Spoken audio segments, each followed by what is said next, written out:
Viewers আসসালামু আলাইকুম, আশা করি সবাই ভালো আছেন। আজকে নতুন আরও একটি ভিডিও নিয়ে আপনাদের সামনে হাজির হলাম। ইতিমধ্যে অনেকেই দেখি ফেসবুকে যে উপবৃত্তির আবেদন ফর্ম পূরণ এই নিয়ে অনেক পোস্ট করছেন।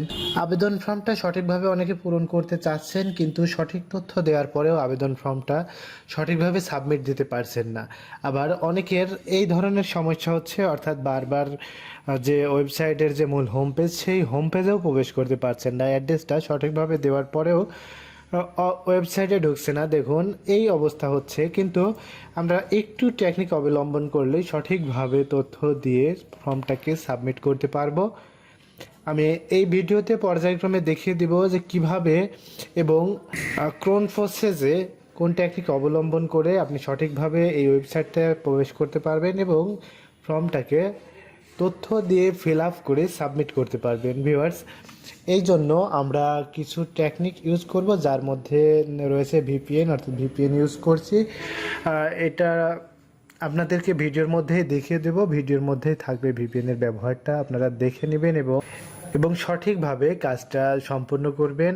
ভিউয়ার্স, আমরা এইখান থেকে এই ওয়েবসাইট, অর্থাৎ এইচএসপি বিডির যে ওয়েবসাইট, এই ওয়েবসাইটে প্রবেশের পূর্বে এইখানে জাস্ট যদি আমরা এইচএসপি বিডি দিয়ে প্রবেশ করতে চাচ্ছি, তখন এইখানে লগ ইন হচ্ছে না। আমরা এই জায়গায় www.hspbd.com এইটা দিয়ে লগ ইন করবো। আমরা এখানে স্বাভাবিকভাবেই সবাই প্রতিষ্ঠানের আইডি পাসওয়ার্ড দিয়ে লগ ইন করার চেষ্টা করছি। অনেকের লগ ইন হচ্ছে, অনেকের হচ্ছে না। যাদের হচ্ছে না তারা আমার দেখানো প্রসেসটা অবলম্বন করে ফর্মটাকে সুন্দরভাবে ফিল আপ করার জন্য এই ফর্মটা নিয়ে আসতে পারেন। আর যাদের হচ্ছে তাদের তো হচ্ছেই, তারা কিভাবে ফর্মটা সাবমিট করবেন সেইটা দেখে নিন। ভিউয়ার্স, আমরা এইখানে লগ ইন করার পরে প্রথমেই কি করব, এইখানে নতুন তথ্য এন্ট্রির জন্য নতুন শিক্ষার্থীর তথ্য এন্ট্রিতে ক্লিক করব এবং এইখানে যে আমরা জন্ম তথ্য দিচ্ছি, এইখানে শিক্ষার্থীর জন্ম সনদ নম্বর দিলে এখানে দেখাচ্ছে 17টির কম অক্ষর লেখা যাবে না। এটা যাবে না, আমরা সবাই জানি। আমরা যখন এই তথ্যটা দিচ্ছি, দেওয়ার পরে এই জায়গায় আমাদেরকে একটি নোটিশ দেখাচ্ছে, জন্ম নিবন্ধনকরণ নম্বরটি ইতিমধ্যে ব্যবহৃত হয়েছে। ভিউয়ার্স, এই যে মেসেজটা দিচ্ছে, এটা সার্ভারের ফল্ট, সার্ভারের জটিলতার কারণে এই ধরনের মেসেজটা দেখাচ্ছে।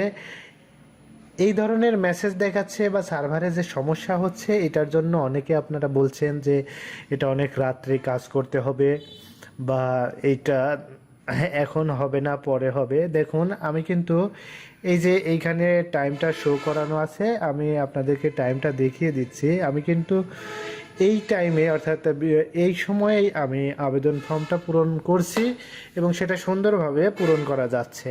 তো এইখানে শিক্ষার্থীর জন্ম সনদ, এটা বাধ্যতামূলক ফিল্ড। আমরা এইখানে জন্ম সনদের যে নাম্বারটা, সেই নাম্বারটা দিয়ে দিব এবং জন্ম সনদের নাম্বারটা দেওয়ার পরে এই ডানের দিক থেকে জন্ম তারিখটাকে সিলেক্ট করে দেব। জন্ম তারিখটাকে সিলেক্ট করার পরে আমরা কি করব, জন্ম তারিখটাকে সিলেক্ট করার পরে এইখানে আমরা পিতা মাতার যে তথ্য সেইগুলো দিব। তার আগে আমরা জন্ম সনদটা যাচাই করে নেব। যাচাই করার জন্য এখানে যাচাই করুন বাটনটাতে ক্লিক করে দিব।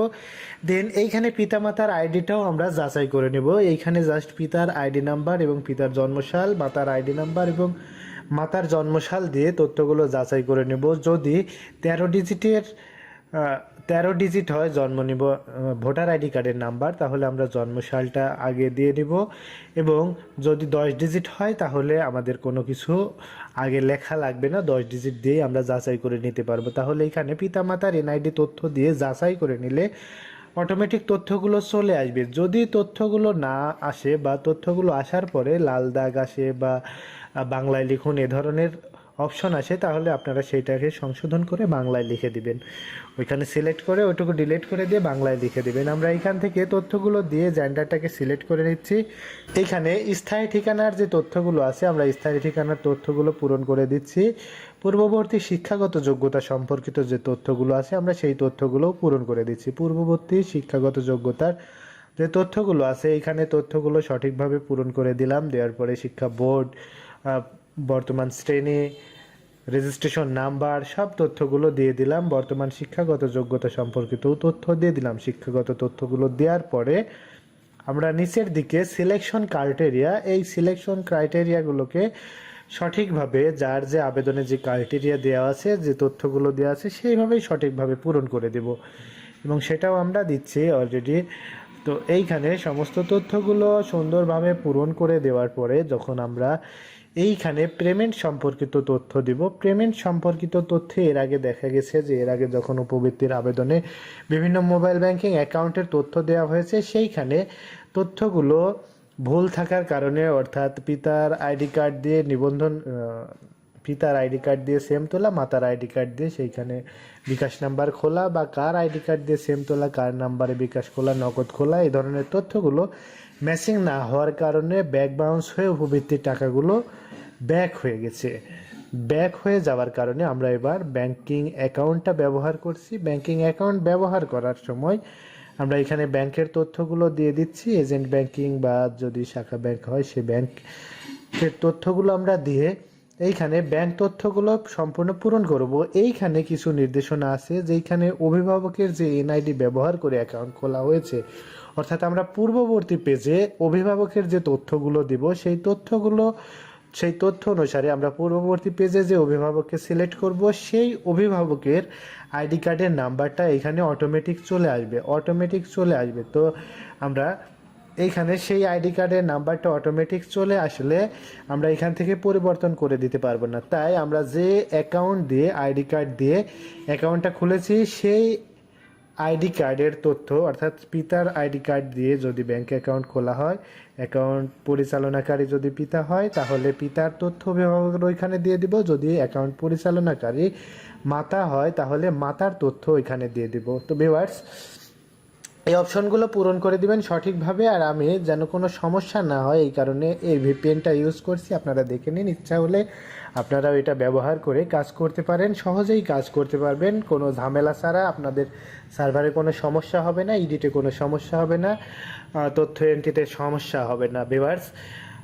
তো সার্ভারে সমস্যা হতেই পারে, যেহেতু সমস্ত বাংলাদেশ একযোগে আবেদন করছে। তো আপনারা সুবিধামতো সময়ে বা অথবা এই আমি যে প্রসেসে আবেদন করছি এই প্রসেসটা অবলম্বন করে আবেদন ফর্মটাকে সঠিকভাবে সাবমিট করতে পারেন। ধন্যবাদ, সবাই ভালো থাকবেন, আল্লাহ হাফিজ।